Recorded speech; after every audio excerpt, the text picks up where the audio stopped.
Red is the color of a lobster, and it is also the color of danger.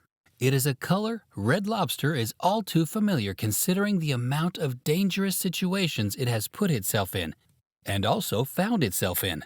This is the Red Lobster story, with an extra helping of its controversies. Bill Darden and Charlie Woodsby opened the first Red Lobster restaurant on January 18, 1968, in Lakeland, Florida. The restaurant, which at the time was referred to as Harbor for Seafood Lovers, soon had 4 additional locations in the American South.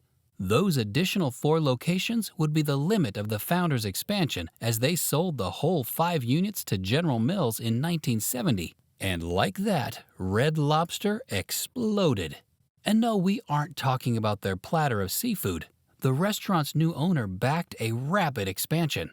Soon, in the 80s, the business had already gone international. Sure, Canada shares a border with the United States, but that is international.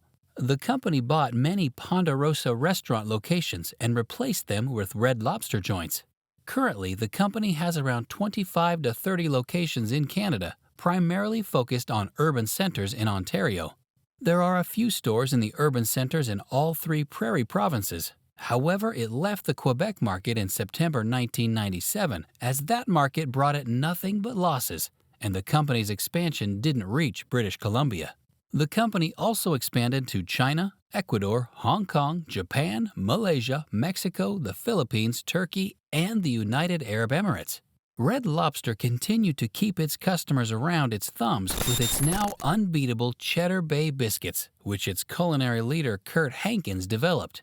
In 1995, the company changed hands when General Mills spun it off as Darden Restaurants, an independent, publicly traded corporation. Under Darden, the restaurant did the darndest things. When a company has a menu such as the lobster-loaded Lobsterfest menu and the Easy on the Wallet 10 under $10 menu, you think only good vibes can happen there. Well, you thought wrong. In its efforts to create good vibes, Red Lobster has opened a Pandora's box of vibes. Pandora, not Ponderosa. Stay with us now. So, celebrity chef Jasper White sued the company for allegedly stealing his Food is Love slogan and turning it into their own Share the Love slogan. And that's not all. The host of the Summerfest annual music festival, the Milwaukee World Festival, took exception to the company using the word Summerfest to promote its shrimp and lobster dish. And if you thought those were the only darndest things the company has done, prepare to be shocked.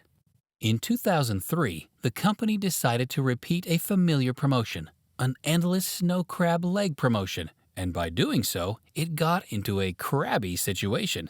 The company didn't consider the high prices of wholesale crab legs, which meant the cost of the promotion to the company had become extra. Apart from the costs, the chain also underestimated how often a customer would ask for more. We mean, it's crab legs. Customers will easily get tired of all the cracking, won't they? They didn't. The unwillingness of customers to leave their tables prevented other customers from coming in, which reduced the restaurant's ability to bring in new customers. The effect of the promotion was so bad that the company sacked Edna Morris, who was the company's president at the time. This promotion would not be the only controversial one the company would have. They are almost endless, if you ask. The business had another endless promotion, this time with shrimp. In fact, the company's popularity increased because of this promotion. However, according to an employee, most people who order endless shrimp don't eat near enough shrimp to get a good deal. It's so bad that Red Lobster staff tell customers to order a regular shrimp entree to save money. And if you like to learn about the history of your favorite eateries, be sure to subscribe for more content like this. Well, we suppose losing money is better than getting injured. In 2006, a woman slipped and fell in a Red Lobster joint and sued the restaurant for damages as a result of the physical and mental injuries she suffered. Then another man tripped on a broom lying on a Red Lobster restaurant's walkway, and he sustained some permanent injuries. The man blamed the restaurant for negligence and demanded $50,000 as damages. There was a time when a customer fell in the company's parking lot, and it was all the company's fault. In a Texas location, the company gave an older customer, Marlene Spencer, too much to drink. So when the older woman was walking in the parking lot, she fell and had a trinity of painful injustices. The woman broke her arm, leg, and hip, and according to test results, she had 4 times the legal limit for alcohol in her system. According to the woman's daughter, she had told the servers in that location to limit the amount of alcohol they served her mother, but it didn't look like they listened. Marlene spent around 6 days at the hospital and had to get a complete hip replacement. She sued the restaurant for serving her too much alcohol and wanted damages for her medical expenses and the mental pain the injuries caused her. Guess what? This wouldn't be the first time the servers had served too much alcohol to older people. Well, these were the friendliest accidents the restaurant has had. There was a shootout. Scratch that. There were shootouts.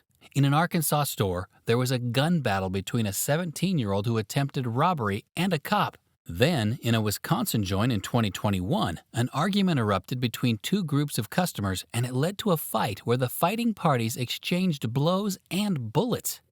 In 2009, the company rolled out its Bar Harbor restaurant prototype, designed in coastal New England architectural style. However, it wasn't the only outside that mattered. The inside did too, but Darden, the company owner between 2009 and 2012, didn't realize this. The company reportedly, according to a suit filed in the Miami federal court, wasn't paying its workers fairly.